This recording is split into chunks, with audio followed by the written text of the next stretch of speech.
President Donald Trump fade চেয়ারের সঙ্গে বৈঠক করেছেন, তাকে বলেছেন যে ইন্টারেস্ট রেট কমাও, বোকামি করছো, ইন্টারেস্ট রেট কমাচ্ছ না, তোমার কারণে চীন এবং অন্য দেশগুলো এগিয়ে যাচ্ছে। একটা বাড়ি কেনার আগে আপনি যখনই ঘরের ভিতরে ঢুকবেন, যে একটা ভিজুয়াল ভিউ আছে সেটা দেখতে পারবেন আপনার বাথরুম কন্ডিশনটা কিরকম, কয় বছর আগে সে বাথরুমটা হয়েছে, একটা কিচেনটা কত বছর আগে রেনোভেট করা হয়েছে, একটা ফ্লোরটা কেমন আছে, বাড়ির যে ইন্টারেস্ট যেটা দিচ্ছেন, মর্গেজ আর্ন ইনকাম বা মর্গেজ যে ট্যাক্স যেটা, সেটা ডিডাক্টেবল, বছরের শেষে আপনি সেটা ক্লেম করতে পারেন। 5-10 হাজারে হয়তো আপনার মান্থলি পেমেন্ট $15 থেকে $20 মধ্যে ওঠানামা করবে।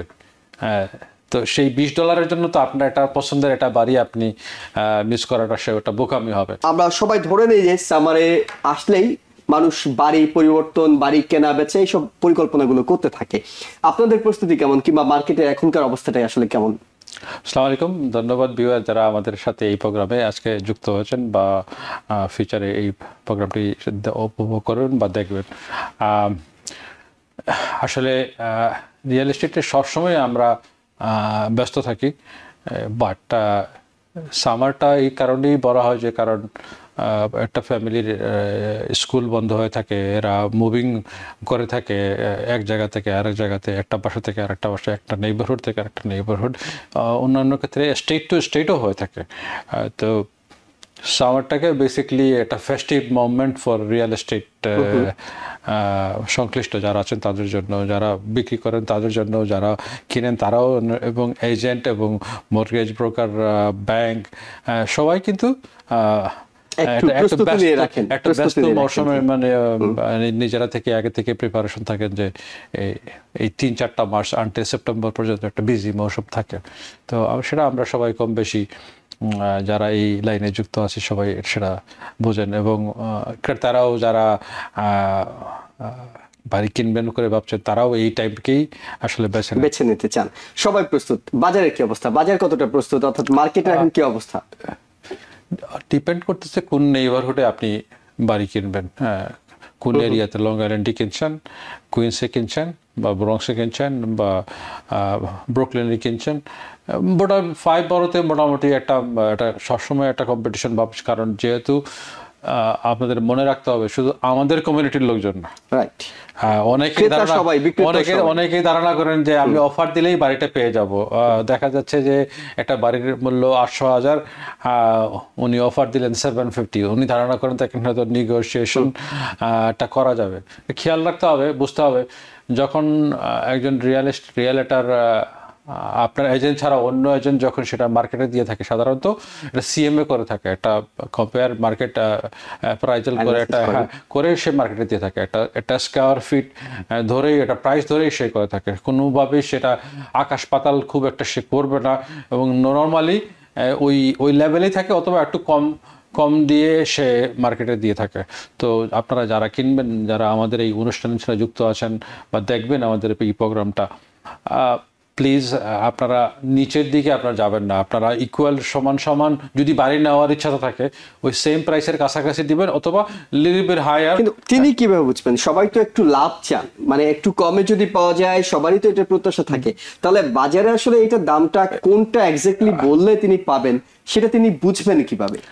সেটা আপনার যে রিয়েল এস্টেট এজেন্টকে আপনি চুজ করে নেবেন, সেক্ষেত্রে আপনার প্রথমেই আপনার হোমওয়ার্কটা করে নিতে হবে যে এজেন্ট যাকে নিচ্ছেন সে আপনাকে সঠিকভাবে আপনার ইনফরমেশন দিচ্ছে কিনা। একটা বাড়ি কেনার আগে আপনি যখনই ঘরের ভিতরে ঢুকবেন, যে একটা ভিজুয়াল ভিউ আছে সেটা দেখতে পারবেন আপনার বাথরুম কন্ডিশনটা কিরকম, কয় বছর আগে সে বাথরুমটা হয়েছে, একটা কিচেনটা কত বছর আগে রেনোভেট করা হয়েছে, একটা ফ্লোরটা কেমন আছে সেটা আপনি, উইন্ডোগুলো ঠিক আছে কিনা, হিটিং সিস্টেমটা ঠিক আছে কিনা, রুফটা কখন আপনার ইন্সপেকশনের ব্যাপার, একটা ভিজুয়ালিটির ব্যাপার আছে, আপনার পছন্দের ব্যাপার। যদি আপনার পছন্দ হয়ে যায়, তাইলে আমার মনে হয় না, মানে আমি পার্সোনালি আমি অ্যাডভাইস করবো সেই বাড়ি থেকে আপনার ব্যাক ডাউন হবেন না। হয়তো 5-10 হাজার বেশি হবে, হয়তো 5-10 হাজারে হয়তো আপনার মান্থলি পেমেন্ট $15 থেকে $20 মধ্যে ওঠানামা করবে। তো সেই $20 জন্য তো আপনার একটা পছন্দের একটা বাড়ি আপনি মিস করাটা সে ওটা বোকামি হবে। অনেক ক্ষেত্রে দেখা যাচ্ছে যে আমাদের বায়াররা মিস আউট করতেছেন। দেখা যাচ্ছে টাকা পয়সা নিয়েও কাঙ্ক্ষিত যে বাড়িটি হচ্ছে না, ওনারা মানে বা এজেন্টরা ওনাদেরকে বোঝাইতে পারে, বা ওনারাও নিজেরা বুঝতে পারতেছেন না যে এক্স্যাক্টলি কত টাকা দিলে আপনার বাড়িটা পছন্দ হবে। যদি আপনার সেই যে কাঙ্ক্ষিত নেইবারহুডে যদি আপনার বাড়িটা পেয়ে যান, আর আপনার 100% কিন্তু কোনো বাড়ি আপনি নিউ ইয়র্ক সিটিতে পাওয়া যাবে না unless you build it. Build করতে গেলেও মনে করেন একটা সময়ের ব্যাপার, টাকার ব্যাপার, অনেক পরিশ্রমের ব্যাপার একটা বাড়িকে আপনার মন মতো করে তুলতে, যেহেতু সেটা আপনার পক্ষে সম্ভব হবে না। মনে করেন 80%ও যদি আপনার চাওয়ার মধ্যে আর পাওয়ার মধ্যে মিল হয়ে যায়, সে বাড়িতে আপনি পিছপা হবেন না। কারণ এখন যে সামার কন্ডিশন আসছে, একটা বাড়িতে কমপক্ষে 8 জন 10 জন ট্রাফিক যাবে, বিট করবে। আপনার যদি নেওয়ার ইচ্ছা থাকে, ডোন্ট ওয়েট ফর $5,000 $10,000 জন্য, 10,000 20,000-এর জন্য আপনি পিছপা হবেন না যদি আপনার পছন্দ হয়ে যায়। কারণ এই যে প্রাইস, এই যে সামারের যে মনে করেন 800,000-এর যে বাড়িটা পাচ্ছেন, নেক্সট সামারে ওটা হয়তো ফার্স্ট অফ অল ওই বাড়িতে তো পাবেনই না, নেক্সট সামারে হয়তো আরো 50,000 বাড়তে অ্যাড হবে এবং ট্যাক্সও বেড়ে যাবে। কারণ কোনো কিছুই তো কমতেছে না, কমার সম্ভাবনা। অনেকে অপেক্ষা করছিলেন ইন্টারেস্ট রেট কমে কিনা। আজকে প্রেসিডেন্ট ডোনাল্ড ট্রাম্প ফেড চেয়ারের সঙ্গে বৈঠক করেছেন, তাকে বলেছেন যে ইন্টারেস্ট রেট কমাও, বোকামি করছো, ইন্টারেস্ট রেট কমাচ্ছ না, তোমার কারণে চীন এবং অন্য দেশগুলো এগিয়ে যাচ্ছে। কিন্তু ফেড চেয়ার বলছেন প্রেসিডেন্টের কথায় তিনি বাস্তবতা বাইরে গিয়ে ইন্টারেস্ট রেট কমানোর কোনো সম্ভাবনা নাই বলে তিনি জানিয়েছেন। ফেড একটা ইন্ডিপেন্ডেন্ট অর্গানাইজেশন, প্রেসিডেন্টের কথায় যেভাবে টিবিএন চলে না, ফেডও সেভাবে চলে না, ওদের নিজস্ব গতিতে চলে। ফেডটা একটা ট্রানজাকশনাল ইনস্টিটিউশন, আপনার দেশের স্বার্থে অনেকে ভাবছিলেন যে কমবে, তো সেটা কাজ করে থাকে। বাট আমার ধারণা আরো 2বার ডাউন হওয়ার সম্ভাবনা আছে, হইলেও সেটা খুব বেশি কিছু বলে হবে না, সামান্য হতে পারে।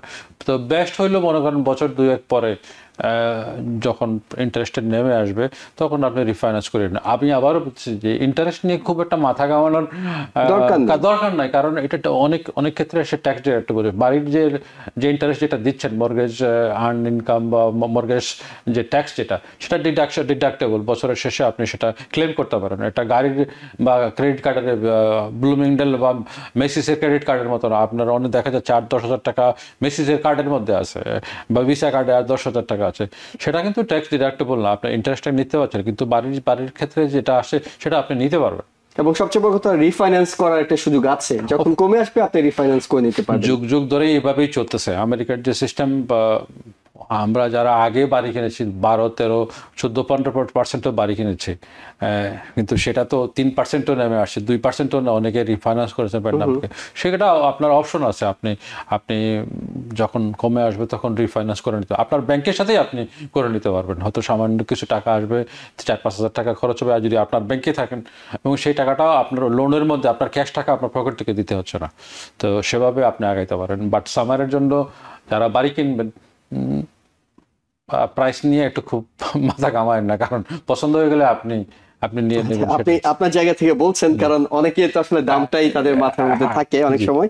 যাই হোক, আমরা ক্যাশে বাড়ি কেনার সুবিধা এবং অসুবিধা দুটোই আপনার কাছে জানতে চাই। ক্যাশের সুবিধা হলো, প্রথমে যে বাড়িটা দেখবেন আপনি, মেক শিওর আপনার নেইবারহুডটা দেখবেন। অনেক ক্ষেত্রে হয়তো বাড়ির ভিতর দেখা যায় না, বাট নেইবারহুড তো দেখা যায়। আপনি যে আপনার অনলাইনে যে আপনি সার্চ করতে পারেন কোনো বড় ধরনের কোনো ভায়োলেশন আছে কিনা। অফকোর্স ওই বাড়িগুলোতে কারণ টেনেন্ট ইস্যু থাকে, টেনেন্টরা হয়তো টাকা দিচ্ছে না বা ফোরক্লোজার হয়ে গেছে, ইত্যাদি নানান ধরনের সমস্যা। যখন আপনি একজন রিয়েল এস্টেট এজেন্টের সাহায্য নিবেন, বা আপনার নেওয়া উচিত আমি মনে করি, তখন আপনি সব ডিটেলস বাড়ির সম্বন্ধে জেনে যাবেন। এবং আপনি মেক শিওর যে আপনি 20-30% মার্কেট ভ্যালু থেকে আপনি বাড়িটার জন্য অফার দেন বা কিনেন, যদি কেনার ইচ্ছা থাকে। কারণ ওই 30%, 20-30%টাই হইলো আপনার প্রফিট মার্জিন। মনে করেন 800,000-এর বাড়ি বা 750,000-এর বাড়ি আপনি 580 থেকে 600 মধ্যে নেবেন, কারণ ওই যে টেনেন্টে আউট করতেও কিছু সময় লাগবে। যদি যেহেতু আপনার পেমেন্ট থাকতেছে না, একটা বাড়িতে কোনো লোন নাই, শুধু আপনি ট্যাক্স বা ইউটিলিটি বিলগুলো দিবেন, হয়তো আরও 2-3 হাজার টাকা হয়তো মাসে আপনার দিতে হবে। 6 মাসে হয়তো 10-12 হাজার টাকা এক্সট্রা আসবে।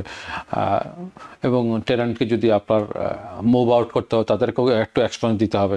তো ওইসব আপনি অ্যাড করবেন, আরও $40,000 থেকে $50,000 আপনার আরও খরচ হবে। এবং তারপরে তারপরে যদি ভিতরের কন্ডিশনটা না হয় সেটাও আপনার মাথায় রাখতে হবে, রেনোভেট করতে হবে যদি আপনি ইনভেস্টমেন্ট পারপাসে কিনে থাকেন। নিজের জন্য কিনলে তো আর আপনি এমনি রেনোভেট করে আপনার নিজের মতো করে নেবেন, সেটা ডিফারেন্ট ব্যাপার। তো ওইগুলো আপনি আপনার যে মানির যেগুলো আছে আপনি ক্যালকুলেট করবেন যদি ম্যাক্সিমাম প্রফিটের জন্য। তো সাধারণত মনে করেন একটা বাড়ি যারা কিনে থাকেন, যারা ইনভেস্টমেন্টও যারা কিনে থাকেন বা কিনবেন বলে ভাবছেন, আপনার ধরে নিতে হবে যে আপনার একটা বাড়ি কেনার পর 6 থেকে 12 মাস আপনার এই বাড়ির পিছনে এজ এ ইনভেস্টমেন্ট হিসাবে আপনার ওটার পিছনে সময় দিতে হবে এবং যে ডু প্রসেস যেগুলো আছে ওগুলো করবেন, এবং তারপরে আপনার রিটার্ন আপনার মনে করেন অ্যাভারেজ 15 to 20% আপনার একটা বাড়ি থেকে ক্যাশে যারা কিনে তাদের রিটার্ন আসে। তো এইভাবেই মার্কেট চলতেছে, এবং বছরে যদি আপনি 2-3টা করতে পারেন, তো অন্যান্য জব থেকে, অন্যান্য বিজনেস থেকে এটাকে আমি অনেক এগিয়ে রাখবো।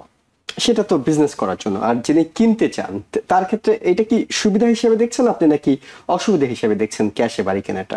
না, অফকোর্স সুবিধা হিসাবে। আর যেহেতু আপনার কোনো আপনার মর্গেজ নাই এবং ভ্যালু তো মনে করেন আপনি কিনতেই আপনি লাভ করতেছেন, যেটার হয়তো ভ্যালু 800,000 আছে, আপনি 600,000 কিনতেছেন। সো 20-30% আপনার কেনার সময় আপনার লাভ হচ্ছে।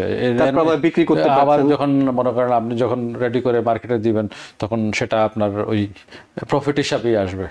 তো যারা রিয়েল এস্টেট নিয়ে ব্যবসা করেন, আগে এইগুলোতে ছিলেন না আমাদের কমিউনিটির লোকজন বা অন্যান্য বা জুইশ কমিউনিটি বা চাইনিজরা এই ব্যবসাতে ছিল। এখন আমাদের লোকজনরাও, আমাদের কমিউনিটির লোকজনরাও বা সাউথ এশিয়ানরাও এই ব্যবসাতে আসে এবং ভালোই করতেছে। আর যারা থাকার জন্য কিনতে চায় তাদেরকে কি আপনি পরামর্শ দেবেন ক্যাশে কিনতে নাকি কোনো দরকার তো নেই? ক্যাশে যদি আপনি কিনে নিতে পারেন তাহলে তো আপনার ওয়েল এন্ড গুড। এটা ফার্স্ট টাইম হোম বায়ারের জন্য ডিফিকাল্ট, কারণ এত টাকা একসাথে দেওয়া সম্ভব। বাট যাদের মাল্টিপল হোম আছে তারা রিফাইন্যান্স করে নিতে পারেন, এবং হয়তো অনেকের স্টক মার্কেটে টাকা রাখা আছে, কারণ ইদানিং স্টক মার্কেটটা খুবই ভলিটাইল হয়ে যাচ্ছে, বুঝছেন, অনেকে হাজার হাজার ডলার লস করছেন। তাদের জন্য হলো যে আপনি এত রিস্ক না নিয়ে আপনি রিয়েল এস্টেটে ইনভেস্ট করুন, আপনার রিটার্ন আসবে। ওকে, অনেক বেশি। আর আমরা জানি যে এই টাকা অনেকে বিভিন্ন ভাবে টাকা নিয়ে আসেন, বিভিন্ন দেশ থেকে টাকা নিয়ে আসেন। এই ক্যাশে যখন কেউ একজন বাড়ি কিনতে চান তখন তিনি আইনি কোন কোন বিষয়গুলো খেয়াল রেখে এটি আসলে কিনতে হয়? টাকাগুলো আপনার প্রথমে টাকাগুলোকে আমরা সিজন করা বলে থাকি, যে ব্যাংকে যদি 3 মাস টাকা রাখা থাকে তখন আর তো কোনো ইস্যু থাকে না। সেটা আপনি কিভাবে করবেন, যেগুলা প্রচলিত নিয়ম আছে আইন মেনেই আপনারা করুন, ইলিগাল কিছু করা যাবে না। তখন আপনার বাড়ি কেনা থেকে আরো আপনি অন্যান্য আপনার হবে। তখন অনেকেই তো এখানে পরিবার আছে, আত্মীয় স্বজন আছে, বন্ধু বান্ধব আছে, ব্যবসার মাধ্যম থেকে আপনার ক্যাশ যদি টাকা থাকে পরিবারের কারো টাকা দিয়ে আপনি চেক নিয়ে নিতে পারেন। চেকের মাধ্যমে আপনি আপনার টাকাটা সুরক্ষিত রাখতে পারেন ব্যাংকের মাধ্যমে। অফকোর্স আপনার চেকে নিলে ধরুন কোনো লিমিট নাই, আপনার 20 থেকে 40, 50, 100,000ও আপনি রাখেন, কোনো অসুবিধা নাই। আর যদি ক্যাশে রাখতে চান মান্থলি 10,000-এর উপরে আপনি রাখবেন না, আন্ডার 10,000 লিগালি আপনি রাখতে পারেন। নিউ ইয়র্ক থেকে সম্প্রচারিত TVN 24 টেলিভিশন বিশ্বজুড়ে বাঙালির কণ্ঠস্বর।